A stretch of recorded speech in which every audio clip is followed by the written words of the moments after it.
Hey everyone, and welcome to another deep dive.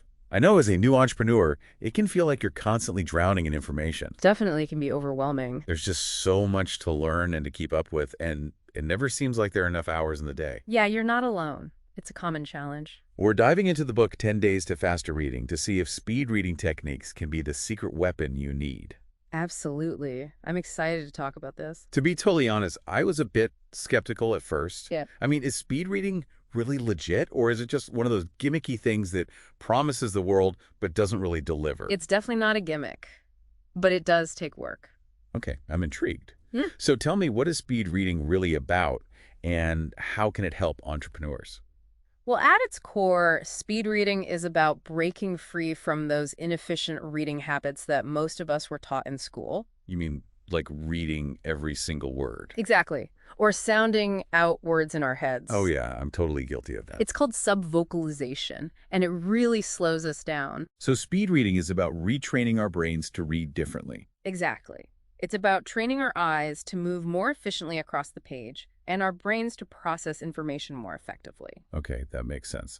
So where do we even begin? It starts with mastering a few foundational techniques. One of the most powerful is focusing on keywords. Keywords. So we're not reading every single word. Right. It's about training our eyes to zoom in on those essential words that carry the real meaning of the sentence. So it's kind of like skimming, but in a smarter way. Exactly. You're still absorbing the important information, but cutting out all the fluff. I like it. So how do we actually do this? It takes practice. But let's say you're reading a business proposal and you come across the sentence. The company's projected revenue for the next fiscal year is estimated to be $10 million. Okay, so in that sentence, the keywords would be company, projected revenue, next fiscal year, and $10 million. Exactly. You still get the gist of the sentence, but you've eliminated all those extra words that don't add significant meaning. So it's like our brains are learning to filter out the noise and focus on the signal. Exactly.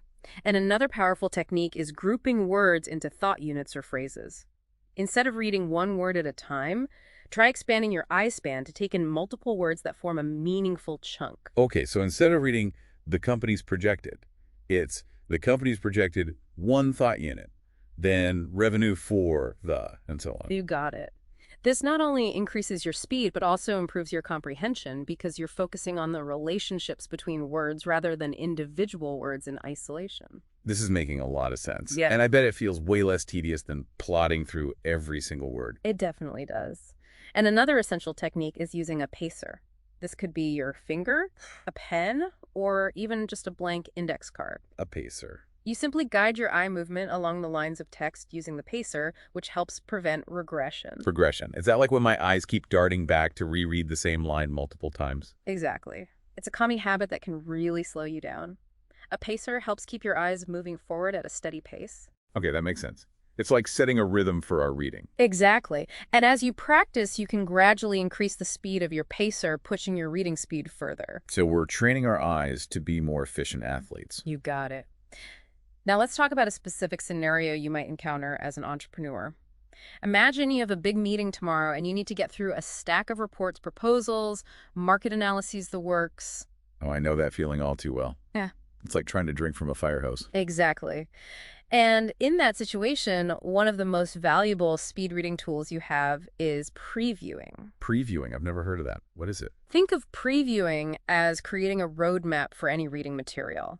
It's about strategically extracting key information before you even begin reading in detail. Okay, I'm intrigued. So how do we create this reading roadmap? It's a step-by-step process. First, examine the title headings and subheadings. Yep. They give you a sense of the overall structure and key topics covered. So those are like the big, bold signposts on our reading journey. Exactly. Next, zoom in on the introduction and conclusion. They provide a condensed overview of the author's main arguments and takeaways. Right, because those sections usually summarize the key points, right? Precisely. Then, and this is where it gets really interesting, glance at the first sentences of each paragraph. Wait, why the first sentences? Because especially in well-written business documents, the first sentence of a paragraph often serves as a mini thesis statement, giving you the gist of what that paragraph is about. Oh, wow, that's clever. So I can quickly figure out if a paragraph is something I need to dive deeper into or if I can skim over it. Exactly. And finally, don't forget about visuals. Pay attention to any charts, graphs, or bolded text. They often highlight crucial data points or key takeaways. I recently had to review a lengthy business proposal before a client meeting. I was so stressed because I felt like I didn't have enough time to absorb it all. Mm. If I had known about previewing back then, I could have quickly skimmed through the document, identified the key points, and walked into that meeting feeling much more confident and prepared. Absolutely. That's the power of previewing. It's not about replacing thorough reading, but about using your time strategically to extract the most valuable information. So previewing is like having a secret decoder ring for business documents. I love it. But what about those times when I need to deeply understand something? Is speed reading still useful then? Great question. The key is understanding that speed reading isn't just about reading everything fast. It's about tailoring your reading speed to the specific material and your purpose for reading it. So it's not just about going fast all the time. Exactly. Think of it like driving a car. Sometimes you're cruising on the highway in high gear, but other times you need to slow down and shift into a lower gear for those tricky turns. Okay, I'm visualizing it. So sometimes I'm speeding through for a quick overview, and sometimes I'm slowing down to absorb every detail. That's exactly it. There are a few factors to consider when choosing which gear to use. First, ask yourself, what's my purpose for reading this? Right, like, am I just looking for the main takeaways, or do I need to deeply understand every nuance? Exactly. If you're just skimming for the main points, you can stay in high gear. But if you need to absorb detailed information, you'll want to slow down and shift into a lower gear. Okay, that makes sense. What else should I consider when choosing my reading speed? The second factor is the content itself. Is it a familiar topic or is it packed with technical jargon? Is it light and easy reading or is it dense and complex? Right, so something I'm already familiar with, like marketing strategies, I could probably speed through. But if it's something totally new, like, say, advanced coding, I definitely need to slow down. Exactly. And that's where the concept of a reading tracker inventory can be incredibly helpful. It's about being more intentional with what you choose to read thoroughly. It's about prioritizing those materials that are truly essential to your entrepreneurial goals and letting go of the rest. So it's not just about reading faster, but also about being more strategic about what we even choose to read in the first place. You got it. It's about maximizing your reading time and focusing on those materials that will have the biggest impact on your entrepreneurial success. This is all incredibly helpful. I'm already starting to see my reading pile in a whole new light. But let's be real. The entrepreneurial life is a constant time crunch. How can we actually carve out more time for all this reading, even with these amazing speed reading techniques? That's the million-dollar question, isn't it? But what if I told you that speed reading isn't just about reading faster, but also about reading less? Reading less. How is that even possible with everything we need to stay on top of as entrepreneurs? It's about being ruthless with your time and identifying those time-wasting activities that are stealing precious minutes from your day. It's about reclaiming those lost moments and turning them into opportunities for growth. Okay, so like cutting back on those mindless social media scrolls. Exactly. One of the most effective strategies is to keep a daily time log for a week. Just jot down what you're doing every 15 or 30 minutes. So like a personal time audit, I can Yeah. see how that would be eye-opening. You'd be surprised at how many hidden pockets of time you could uncover just by paying attention to where your minutes are going. Think about it. How much time do you spend commuting, waiting in lines, or even just sitting in traffic? Ooh, yeah. My commute alone is a gold mine of potential reading time. Exactly. Those are all prime opportunities to squeeze in some reading. Another great strategy is batching similar tasks together. For example, instead of checking emails sporadically throughout the day, set aside a specific time block to handle all your emails at once. That's a great tip. It's like creating a dedicated email zone rather than letting it interrupt my flow all day long. Precisely. By batching similar tasks, you create larger chunks of uninterrupted time that you can dedicate to focused reading or other important tasks. I'm loving all these practical tips. I can already feel my entrepreneurial superpowers getting stronger. And all those reclaimed minutes become even more powerful when we pair speed reading with effective note-taking. Oh, that's a great point. It's not enough to just speed through the text. We actually need to absorb and remember the key takeaways, right? Exactly. And remember, those note-taking strategies we talked about in previous deep dives, highlighting margin notes, full notes, they all become even more important when we're speed reading. Right. So how do we use those tools effectively when we're trying to read faster? Well, let's take highlighting, for example. When you're speed reading, you're already training your brain to identify those key words and phrases. Highlighting reinforces that process by making them really stand out on the page. So it's about being strategic with our highlighting, not just highlighting every other sentence. Exactly. You're basically creating your own personalized summary of the most crucial information. And margin notes can be a great place to jot down questions, connections to other ideas. It's like you're having a conversation with the author right there in the margins. I love that. It's like creating our own commentary track as we go. What about full notes? When are those useful? Full notes are really helpful for dense or technical material. That's where you can summarize key points, create diagrams, or even outline the entire structure of the material in your own words. So it's like creating a mental map of the information. Exactly. Okay, now let's talk about a few more techniques that can really boost your speed and accuracy. Have you ever noticed how your eyes tend to jump back and forth when you're reading, especially when you're tired or distracted? All the time. It's so frustrating. That's called regression, and it's a major speed bump. But there's a simple technique to combat that: the left side pull. Imagine you're driving a car and keeping your eyes focused on the left edge of the road. Okay, I can picture it. Hmm. How does that apply to reading, though? You simply place your index finger next to the left margin of the text and use it as a guide as you read across the line. Your finger acts as a pacer, preventing those backward jumps. Ah, I see. It's like my finger is a guardrail keeping my eyes from veering off the track. Exactly. And once you get comfortable with the left side pull, you can try its counterpart, the right side pull. This time, you'll use your index finger as a guide along the right margin. So it's the same concept, but in reverse. Exactly. The key is to find what feels most natural for you and train your eyes to move smoothly and efficiently across the page. I like that it's about having options. Now, what about our eye span? How can we train our eyes to take in more words at a glance? There's a fun exercise called the eye swing. Imagine you're on a swing set, effortlessly gliding back and forth. Yeah, I'm already smiling thinking about that. Now, picture that same swinging motion as you move your eyes across the lines of text. Start at the beginning of the line, swing to the end, then back to the beginning of the next line, and so on. So it's like my eyes are dancing across the page. I can see how that would help me take in more words with each glance. You got it. It's about breaking free from that word-by-word fixation. Now let's talk about pacing ourselves. Speed reading isn't a sprint, it's a marathon. We need to be able to maintain focus and comprehension over longer stretches of text. Right, we can't just burn ourselves out in the first few pages. Exactly.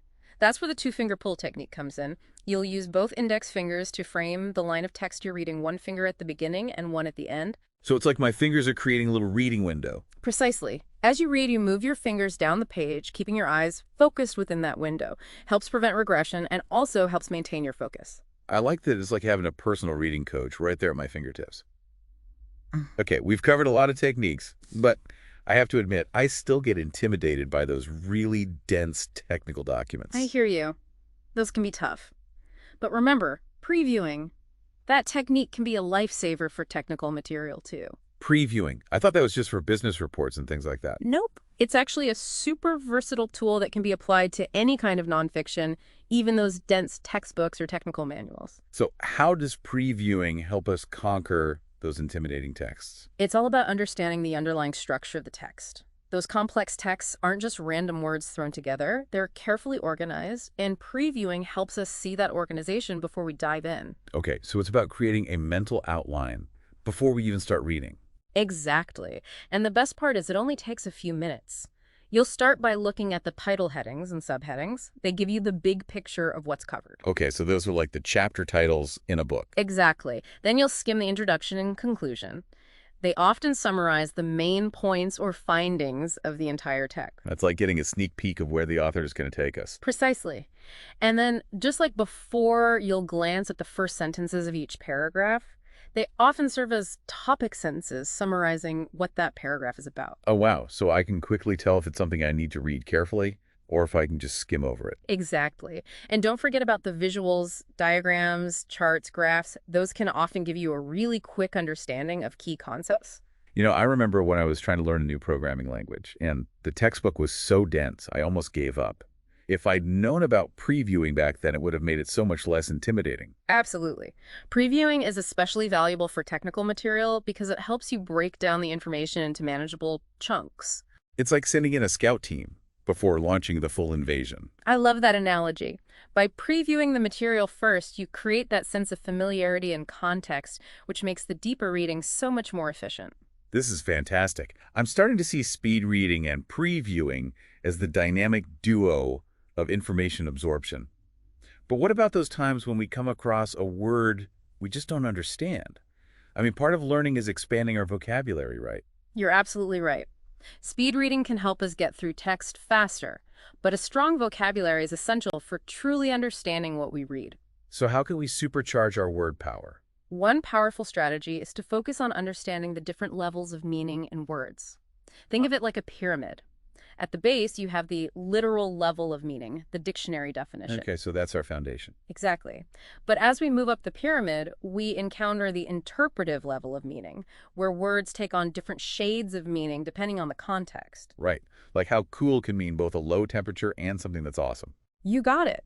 And at the top of the pyramid, we have the applied level of meaning, how words are used to express ideas, emotions, or even arguments. So it's not just about knowing the definition, but understanding how words work in different situations. Precisely. When you encounter new words while speed reading, look for clues in the surrounding text to help you decipher the meaning. And don't be afraid to look words up. The more you expose yourself to new words, the stronger your vocabulary will become. It's like being a word detective. Exactly. And did you know that some words have completely changed their meanings over time? For example, the word gym originally meant naked person. Wait, really? Gym meant naked person. How is that possible? In ancient Greece, athletes trained in the nude, hence the term gymnast, which means naked person. Wow. I had no idea. That's fascinating. It really shows how language is always evolving. It is, and exploring word origins can actually deepen your understanding of history and culture. I never thought about it that way, but you're right. Speed reading is not just about speed, it's about unlocking new layers of meaning. Exactly. Now let's talk about a technique that can really help you when you're scanning for specific information. It's called the thumb down pacer. Thumb down pacer. Okay, I'm all ears. How does it work? It's super simple. Make a fist with your reading hand and extend your thumb downward like you're giving a thumbs down. Got it. My thumb is ready. Now position your hand above the text you want to scan with your thumb pointing down the center. Use your thumb as a guide as you sweep your eyes down the column, looking for keywords or phrases that match your search. Ah, I see. It's like my thumb is leading the way. Exactly. The downward movement helps maintain a rhythm and keeps your eyes moving efficiently. This is great. Okay, we've talked a lot about techniques, but what about time management? I mean, I'm an entrepreneur. My time is precious. Yeah. How can I actually make time for all this reading? That's a great question. And honestly, those mountains of reading material can be pretty daunting. But remember, we talked about those time logs. Those can be a game changer when it comes to finding those hidden pockets of time in your day. Right. It's about reclaiming those lost minutes and using them strategically. Exactly. Think about all the time you spend scrolling through social media or watching TV, even just 15 or 20 minutes here and there can add up to a lot of reading time. You're right. It's all about being mindful of how we're spending our time. Any other tips for fitting reading into a busy schedule? Absolutely. Creating a dedicated reading space can make a huge difference. Like a reading sanctuary. I love it. Exactly. It doesn't have to be anything fancy. Just a comfy spot where you can focus without distractions. Turn off your phone, close your email, and let everyone know you're entering the reading zone. It's like putting a do not disturb sign on my brain. Precisely. And once you have your space, set aside specific time for reading, just like you would for an important meeting or appointment. So I shouldn't just hope to find the time, I should actually schedule it in. You got it. And remember, even short bursts of focused reading are better than no reading at all. No more excuses. Yeah. Okay, but what about those overwhelming reading piles? How can I ever hope to get through all of that? I hear you. It's like they multiply overnight. Try this triage your reading pile. It's a technique from emergency medicine where they sort patients according to how urgent their needs are. Ooh, that sounds efficient. Hmm. So how does that apply to my reading pile? Just like in the ER, you're going to divide your reading material into 3 categories: critical, important, and optional. Okay, I'm ready. Walk me through it. Critical is for materials that are absolutely essential right now. Think of those as the patients who need immediate attention. Then you have important. Those are valuable but not urgent. They can wait a bit for their turn. And finally, optional. Those are the things that are interesting, but you could probably live without. Okay, so it's like a priority system for my reading list. Exactly. And by being ruthless with that optional pile, you can really free up some mental space and focus on what truly matters. This is brilliant. I can already feel my anxiety levels dropping. Hmm. Okay, what about distractions? How can I stay focused with all the pings and notifications and things vying for my attention? Distractions are definitely the enemy. But the good news is you have more control over them than you might think. One of the most effective strategies is to create a distraction-free environment. Turn off your phone, close those tempting tabs on your computer, the drill. Right, it's all about minimizing those digital temptations. Exactly. And if you're reading on a computer, consider using a website blocker to temporarily block those time-sucking websites. Oh, that's a good idea. I need to look into those. And noise-canceling headphones or earplugs can be a lifesaver if you need some peace and quiet. Silence is golden when I'm trying to focus. And don't be afraid to set boundaries with the people around you. Let them know you need some uninterrupted reading time. Yes, I need to get better at protecting my reading time.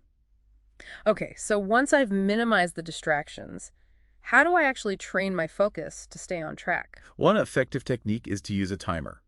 Set it for 20 or 30 minutes and just commit to reading without any distractions during that time. Okay, so like a little mini reading sprint. Exactly. And as you get better at focusing, you can gradually increase those time blocks.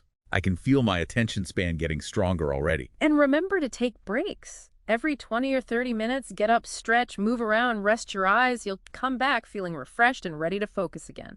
Breaks are essential. Okay, we've talked about focus, but what about those times when we need to absorb a lot of information quickly, like when we're prepping for a presentation or a big meeting? Ah, yes, those fire hose moments. Yeah. That's where skimming and scanning come in handy. I've heard those terms before, but I'm not really sure what they mean or how they're different. Think of skimming like flying over a landscape. You're not reading every word, but you're getting a sense of the big picture, the main ideas, the overall structure. Okay, so it's like getting the gist without getting bogged down in the details. Exactly. And scanning is like using a searchlight to find specific information within a text. You're zeroing in on particular keywords or phrases. So skimming is for getting the big picture, and scanning is for finding specific details. Exactly. And they're both incredibly valuable when time is of the essence. So how do we master these techniques? Practice, practice, practice. But when you're skimming, pay attention to those introductory and concluding paragraphs and the first sentences of each paragraph. Those are often the most information-dense parts of the text. And when you're scanning, use your finger or a pen to guide your eye movement and just look for those key words or phrases that jump out at you. So our eyes are like laser focused on our target. Exactly. Don't be afraid to skip over large chunks of text that aren't relevant to your search. It's all about being strategic and efficient. Now, what about those technical documents that always make your head spin? Oh, don't get me started. Those can be brutal. I hear you. Technical documents are tough.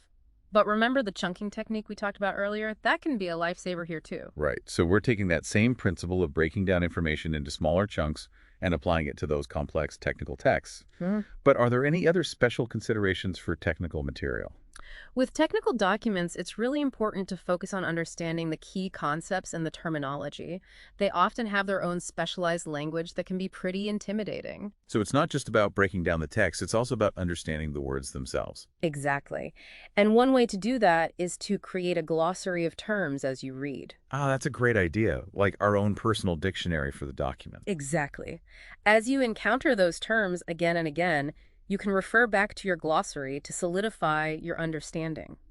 And another helpful tip is to draw diagrams or visual representations of the concepts you're reading about. Oh, that's a great idea. Turning abstract ideas into visual images can make them so much easier to grasp. It can. And it can also help you remember them later. Don't be afraid to get creative with your diagrams. Use colors, shapes, symbols, make it fun and engaging. It's like turning technical information into art. Okay, we've covered a lot of ground here. Yeah. But honestly, I never really thought of reading as being particularly fun. Oh, it can be. One of the simplest ways to make reading more enjoyable is to choose materials that genuinely interest you. That makes sense. If we're excited about the topic, we're more likely to be engaged with the reading. Exactly. So ditch those boring textbooks and pick up a book on a subject you've always been curious about. It's like turning reading into a mental adventure. And don't be afraid to experiment with different genres and authors. You never know what you might discover. Now, another way to make speed reading more enjoyable is to set realistic goals. Don't try to speed read everything all the time, or you'll just burn yourself out. Right. It's about finding a sustainable pace. Exactly. Start small. Maybe increase your speed by 10 or 20% and gradually work your way up from there. And remember to celebrate your progress. Every milestone is a victory. I love that. It's about enjoying the journey, not just the destination. And you know what else? I think I'm going to start sharing what I'm learning with others. That's a great idea. Start a book club, give a presentation, or just share your favorite tips with friends and colleagues. I'm going to pay it forward and spread the speed reading love. By sharing your knowledge, you'll not only help others, but you'll also reinforce your own learning. Now, have you ever considered speed listening? Speed listening. Is that even a thing? It is. It's basically applying the same principles of speed reading to audio content like audiobooks and podcasts. Okay, I'm intrigued. Tell me more about speed listening. One of the key strategies is to increase the playback speed. Most audio players allow you to adjust the speed, and you'd be surprised how quickly your brain adapts. So instead of listening at normal speed, we're bumping it up. Exactly. And just like with speed reading, it's important to choose content that you actually enjoy listening to. So no more forcing myself to listen to those dry industry podcasts that put me to sleep. Precisely. Find topics you're passionate about, and speed listening becomes a fun and engaging way to learn. I love that. And are there any other speed listening tips you can share? Definitely. Using headphones can help minimize distractions. And just like with speed reading, don't be afraid to experiment and find what works best for you. Some people like to listen in short bursts, others prefer longer sessions. Right. It's all about finding our own rhythm. Exactly. Now, let's shift gears one last time and talk about a topic that's crucial for entrepreneurs' memory. Memory. I thought that was just something we're either born with or not. Well, genetics does play a role, but memory is actually a skill that can be developed and strengthened, just like a muscle.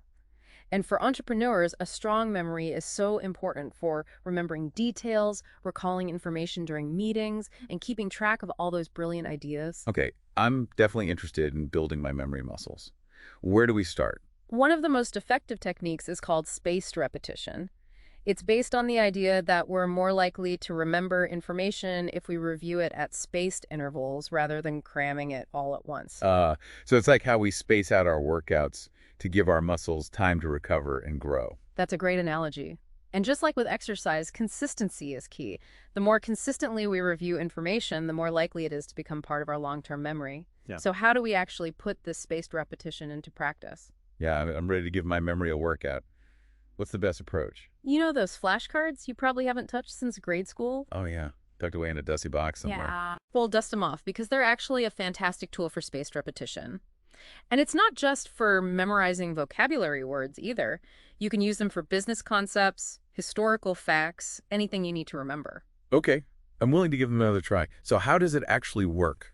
The key is to review the flashcards regularly, but to gradually increase the time between each review session. So it's not about cramming, it's about spacing out those reviews. Exactly. Let's say you're trying to learn industry jargon. You could review those flashcards daily for the first few days, then maybe once a week, then once a month. As the information becomes more familiar, you can space out the reviews even further. That makes sense. It's like giving our brains time to really absorb the information. Now, are there any other memory-boosting techniques we should know about? Definitely. Mnemonics are a classic for a reason. Mnemonics, those are those memory tricks, right? Like acronyms and rhymes. Mnemonics, so those memory tricks, right? Like acronyms and rhymes. Exactly. Our brains are wired to remember things that are vivid, engaging, or even a bit silly. So it's all about finding creative ways to make information stick. Precisely. Let's say you're trying to remember the key steps in a sales process. You could turn those steps into a catchy jingle, or even imagine them as characters in a funny story. That's brilliant. It's like turning memory into a game. Exactly. The more fun you make it, the more likely you are to remember it. And visualization is another incredibly powerful technique. Visualization. So we're talking about creating mental pictures in our minds. Exactly. Instead of just reading words off a page, create vivid mental images that represent those concepts. Think about using colors, shapes, actions, even sound effects really bring those images to life. So it's like we're creating mental movies in our heads. That's the idea. And the more senses you can engage in those visualizations, the stronger the memory will be. So don't just see the images, hear the sounds, smell the smells, and feel the textures. Wow, this is amazing. I'm starting to see memory as more than just storage. It's about creating a rich, multi-sensory experience. And that's what makes it so powerful. And remember, don't be afraid to get creative and have fun with it. Our brains love things that are unusual and unexpected. So use humor, exaggeration, anything that helps those memories stick. I'm loving this. It's like we're turning our brains into memory palaces. Exactly. By using these techniques, you're not just passively absorbing information, you're actively engaging with it. And that makes all the difference when it comes to long-term memory and recall. This has been an incredible deep dive. I feel like I've not only learned valuable speed reading techniques, but I've also gained a whole new understanding of how my brain works and how I can optimize my learning and memory. That's wonderful to hear. And remember, the journey of learning and growth never ends. So keep practicing, keep experimenting, and keep pushing yourself to reach your full potential. I will.